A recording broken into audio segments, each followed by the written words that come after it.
South ఇండియాలోని అతి తక్కువ ధరలకి రత్నాలనందించే ఏకైక సంస్థ 6JVR. నేను 1,00,000 సంపాదిస్తున్న ఒక పూర్ ఉద్యోగిని అని చెప్పుకోవాల్సి వస్తుంది లిటరల్గా. అది ఏంటి, ఎలా ఇలాంటి పరిస్థితులు వచ్చాయనేది మనం మాట్లాడదాం. మనతో ఉన్నారు విజయ్ కర్ణం గారు, మహా capital founder and financial expert. నమస్తే అండి. నమస్తే అండి. ₹1,00,000 ఉంది కానీ ఏది కొనాలన్నా 10 సార్లు జాబ్ చెక్ చేసుకోవాలి.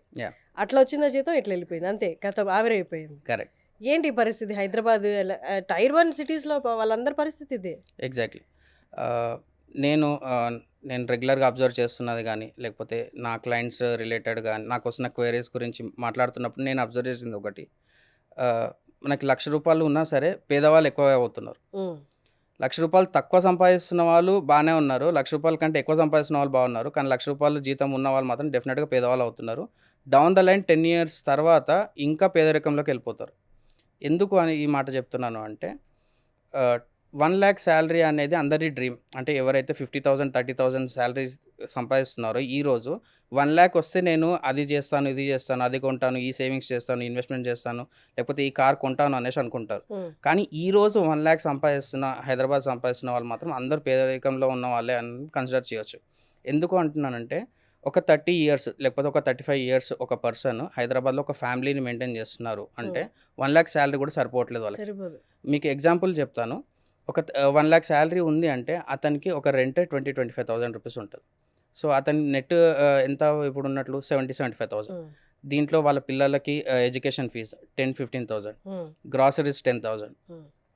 1 lakh శాలరీ ఉందంటే డెఫినెట్గా కార్ మెయింటైన్ చేయాలి, ఆఫీస్లో మెయింటైన్ చేయాలి. సొసైటీ పీర్ ప్రెషర్ మనకి డెఫినెట్గా మన రిలేటివ్స్లో ఊర్లలోకి వెళ్ళినప్పుడైనా కార్ ఉండాల్సి వస్తుంది, లేకపోతే హైదరాబాద్ తిరిగినప్పుడైనా కార్ ఉండాల్సి వస్తుంది. వీకెండ్స్లో బయటకు వెళ్ళినప్పుడు కార్ ఈఎంఐ 15,000 మ్యాండేటరీ. అందరు లోన్స్లోనే తీసుకుంటారు కార్. చాలామంది అనుకుంటారు అందరూ క్యాష్ పెట్టి తీసుకుంటారు అని చెప్పేసి, అందరు 95% అందరు లోన్స్లోనే తీసుకుంటారు కార్.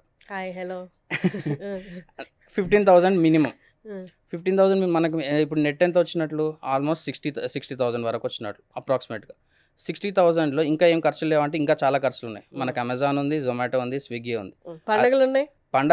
పండగలు అనేది ఇంకా అడిషనల్, ఇంకా దానికి లోన్స్ వచ్చేసినాయి. ఇప్పుడు బజాజ్ ఈఎంఐ కార్డ్ వచ్చేసింది, జస్ట్ బట్టలు తీసుకోవడానికి ఈఎంఐ కార్డ్ వచ్చేసింది. అక్కడ వరకు వెళ్ళిపోయారు. అంటే ఎక్స్ట్రీమ్స్ చెప్తున్నాను నేను, ఎంత ఎక్స్ట్రీమ్గా వెళ్ళిపోయిందంటే కన్జ్యూమరిజం అనేది చాలా ఎక్కిచ్చేస్తున్నారు ఇండియన్ జనాలకి. మనం ఇంతగానం ఖర్చు పెట్టింది లేదు ఎప్పుడు.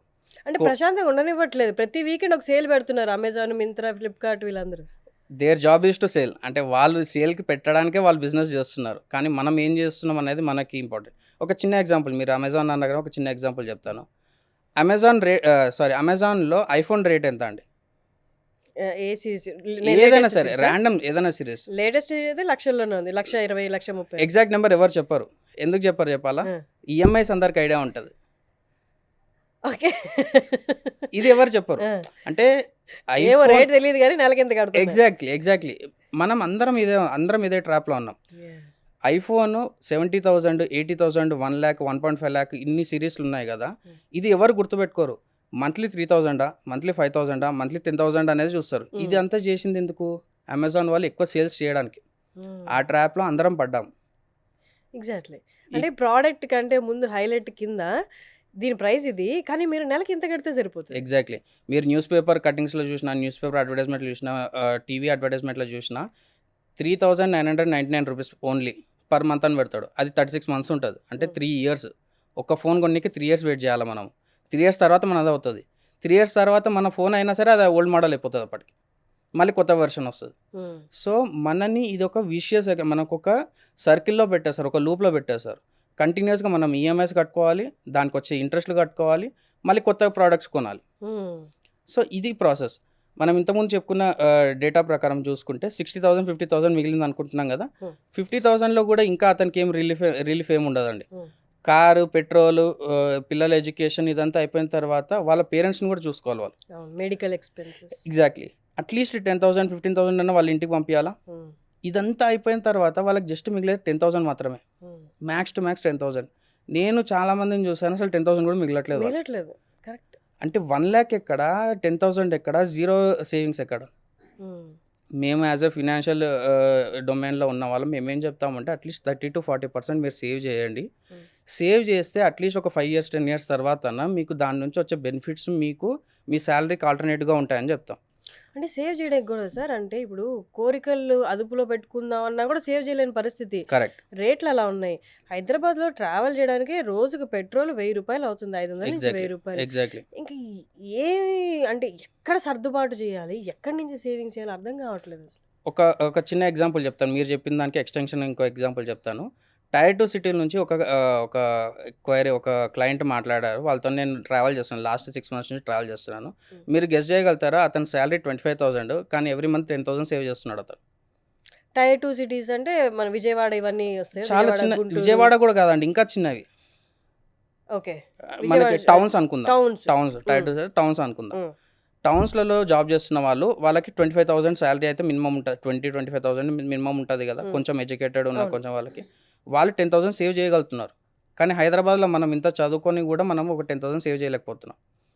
మెయిన్ ప్రాబ్లం ఎక్కడ వస్తుంది అంటే మన ఎక్స్పెండిచర్ మీద మన కంట్రోల్ లేకపోవడం.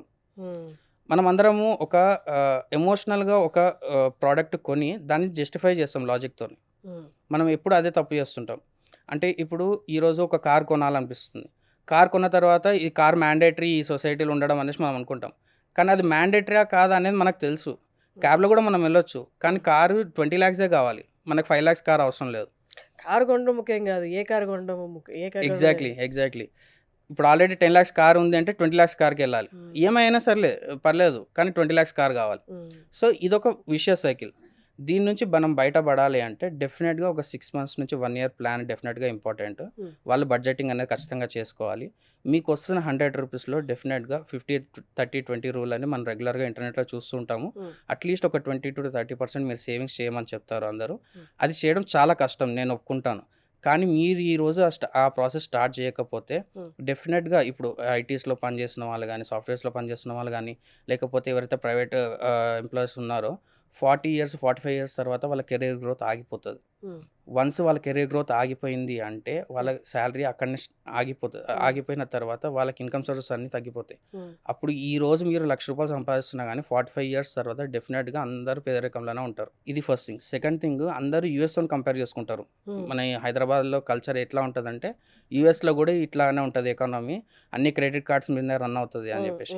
US economy is completely different. Indian economy అనేది కంప్లీట్లీ డిఫరెంట్.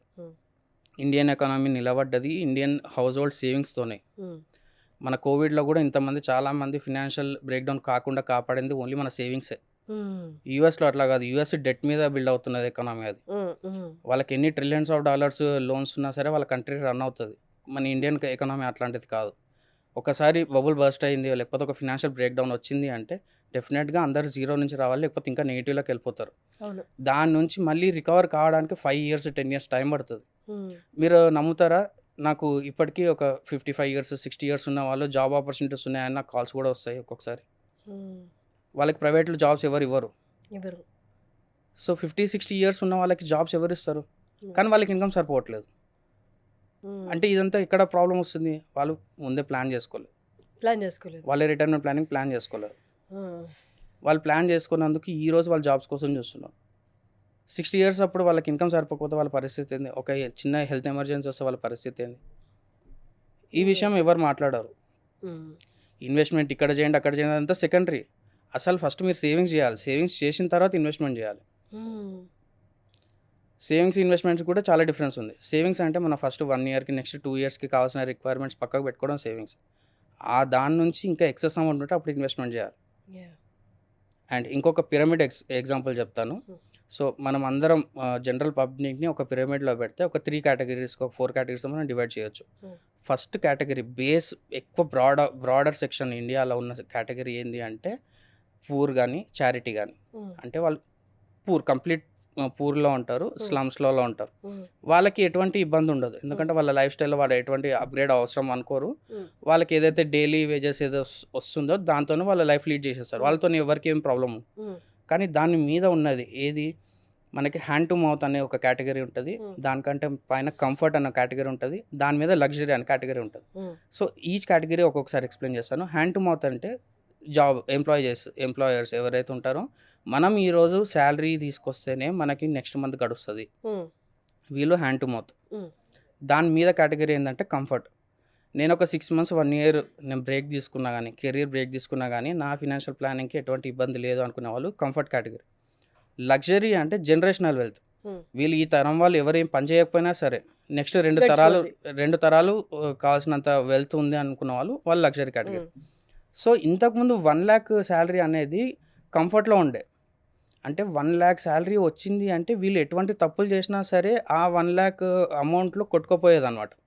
కానీ ఇప్పుడు 1 lakh శాలరీ అనేది హ్యాండ్ టు మౌత్లోకి పడిపోయింది. అంటే వీళ్ళు ఒక 2 months 3 months బ్రేక్ తీసుకుంటే డెఫినెట్గా వీళ్ళు కంప్లీట్ లోన్స్లోకి వెళ్ళిపోతారు. సో ఈ కేటగిరీస్ మనం ఏ కేటగిరీ ఉన్నామో మనం ఫస్ట్ ఫిక్స్ చేసుకొని దాని ప్రకారం మనం నెక్స్ట్ కేటగిరీకి వెళ్ళాలంటే ఎంత అగ్రెసివ్గా ఇన్వెస్ట్మెంట్ చేసుకోవాలనేది ఎంత తొందరగా మనం రియలైజ్ అయితే అంత బెటర్ అనమాట. సరే, ఇప్పుడు నాకు ఎలా సేవింగ్స్ చేయాలో తెలియదు, ఎక్కడ మిగిల్చగలనో నాకు ఐడియా లేదు. ఇప్పుడు ఫర్ ఎగ్జాంపుల్ 1 లక్ష నేను సంపాదిస్తున్నాను అనుకోండి, నా చేతికి వచ్చేది 1 లక్ష. ఇప్పుడు నేను మిమ్మల్ని రీచ్ అవుట్ అయితే అది ఎలా ప్లాన్ చేస్తారో, ఎలా ప్లాన్ చేసుకోవచ్చో చెప్పగలరా? సో ఫస్ట్ నేను మీకు ఎక్స్పెన్సెస్ ఏమున్నాయో చూస్తాను. గుడ్ ఎక్స్పెన్సెస్ ఉంటాయి, బ్యాడ్ ఎక్స్పెన్సెస్ ఉంటాయి. గుడ్ ఎక్స్పెన్సెస్ ఏంది అంటే మీరు కొన్ని ఏమన్నా ఒక షార్ట్ టర్మ్కి ఒక 6 monthsకి 1 year కోసం వరకే చేస్తారు. దాని తర్వాత అది ఉండకపోవచ్చు. సో వాటిని మనం పక్కకు పెట్టేస్తాం. బ్యాడ్ ఎక్స్పెన్సెస్ డెఫినెట్గా మనం తీసేయాల్సింది. అది 6 months ప్రాసెస్. డెఫినెట్గా 6 months టైం పడుతుంది. ఎందుకంటే ఓవర్ ద నైట్ ఏది కాదు. మనం ఓవర్ ద నైట్ చేద్దాం అనుకుంటే మళ్ళీ జీరోకి పడిపోతాం మళ్ళీ 6 months తర్వాత. అది ఫస్ట్ థింగ్. సెకండ్ థింగ్, మనకి బ్యాడ్ లోన్స్ ఏమి ఉన్నాయో మనం చూడాలి. ఓకే, పర్సెంటేజ్ ఆఫ్ ఇంట్రెస్ట్ ఏదైతే ఉందో మనకి అది బియాండ్ 12%, బియాండ్ 14% వెళ్తుంటే అది బ్యాడ్ లోన్ కింద కన్సిడర్ చేయొచ్చు. So credit cards will be the bad loans. Credit కార్డ్లో మనకి 24%, 30%, 34% ఇంట్రెస్ట్ రేట్ పడుతుంది. ఎప్పుడైతే మనం మిస్ చేస్తాము, ఎప్పుడైతే మనం పేమెంట్స్ మిస్ చేస్తామో అంత పర్సెంటేజ్ ఆఫ్ ఇంట్రెస్ట్ రేట్ అనేది పడుతుంది. అది ఎంత కాంపౌండింగ్ అవుతుంది అంటే ఒక చిన్న ఎగ్జాంపుల్ చెప్తాను. ఒక క్లయింట్ ఒక పర్సన్ కాల్ చేసి క్రెడిట్ కార్డు బిల్లే 6.5 lakhs అయింది అతను. అది క్లియర్ చేయడానికి అతను పిఎఫ్ అమౌంట్ విత్డ్రాల్ చేస్తున్నాడు. సో ఎందుకంటే ఎవ్రీ ఇయర్ 30% ఇంట్రెస్ట్ రేట్ పడుతుంది దాంట్లో. మనకు 30% ఇంట్రెస్ట్ రేట్ అనుకుంటే ఎవ్రీ 3 yearsకి అది అమౌంట్ డబుల్ అయిపోతుంది. దానికంటే పిఎఫ్ విత్డ్రాల్ చేసి ఇది కట్టడం బెటర్ కదా అనేసి ప్లాన్ చేస్తున్నాడు అతను. సో అంత ఎక్స్ట్రీమ్స్ ఉంటాయి అనమాట కండిషన్స్. మనం అనుకుంటాం చాలా సింపుల్గా వదిలిపెట్టేస్తాం, క్రెడిట్ కార్డు బిల్లే కదా అని వదిలిపెట్టేస్తాం. కానీ అది ఒకవేళ డిస్ప్యూట్లు ఉన్నా సరే, పెండింగ్లు ఉన్నా సరే అయినంత తొందరగా క్లియర్ చేసేసుకోవాలి. సో విన్నారు కదండి, ఫైనాన్షియల్ ప్లానింగ్ అనేది అసలు నాకు దాని గురించి అవగాహన లేదు అనడానికి అంత లిబర్టీ మీకు లేదు. పెరుగుతున్న రేట్ల రీత్యా, పెరుగుతున్న అవసరాల రీత్యా మీరు ఖచ్చితంగా ఫినాన్స్ గురించి, మీరు సంపాదిస్తున్న దాని గురించి పూర్తి అవగాహన పెంచుకోవాల్సింది, ఇంకొక ఆప్షన్ లేదు. Thank you.